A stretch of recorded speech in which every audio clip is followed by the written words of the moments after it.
যমুনা গ্রামের ইমাম এবং শাওন ভাইয়ের ইতালি যাওয়া উপলক্ষে যমুনা স্পোর্টিং ক্লাব এক প্রীতি ফুটবল ম্যাচ এবং বিদায়ী সংবর্ধনার আয়োজন করেন। উক্ত খেলায় অংশগ্রহণ করেন যমুনা ফুটবল একাদশ বনাম মেহারি ফুটবল একাদশ। এছাড়াও উপস্থিত ছিলেন যমুনা গ্রামের মুরব্বিয়ান। উপস্থিত সবাই মিলে ইমাম এবং শাওন ভাইয়ের বিদায়ী সংবর্ধনা এবং ক্রেস্ট দিয়ে সম্মাননা দেওয়া হয়। খেলোয়াড়দের উদ্দেশ্যে আগত মুরব্বিয়ানরা বলেন, আজকে খেলাটা বেশি চলতেছে, করবেন ওদের ইটালির টাইট হয়ে গেছে, তো ওরা চলে যাবে। এই জন্য এই প্রীতি ম্যাচটা আর কি সবাই সুন্দর করে খেলবেন, কাউকে কোনো কষ্ট দিয়ে না, আঘাত দিয়ে না। আমরা মেহারি আর যমুনা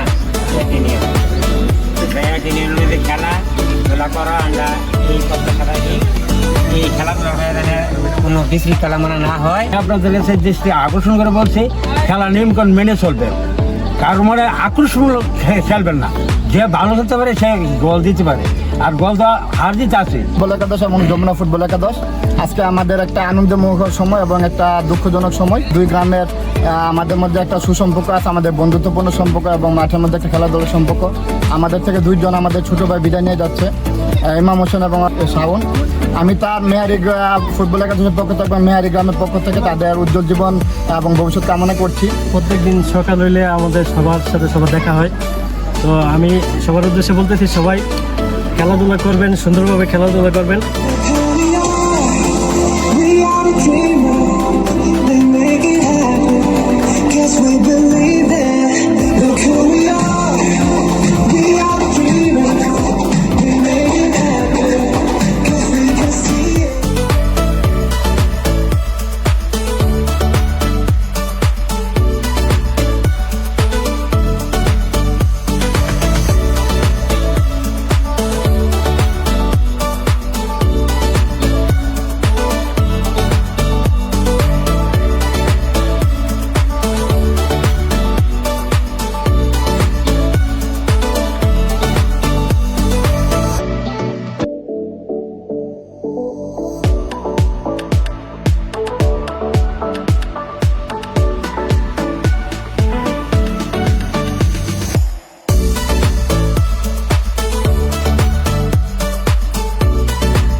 খেলায় মেহারি ফুটবল একাদশ বিজয়ী হয়।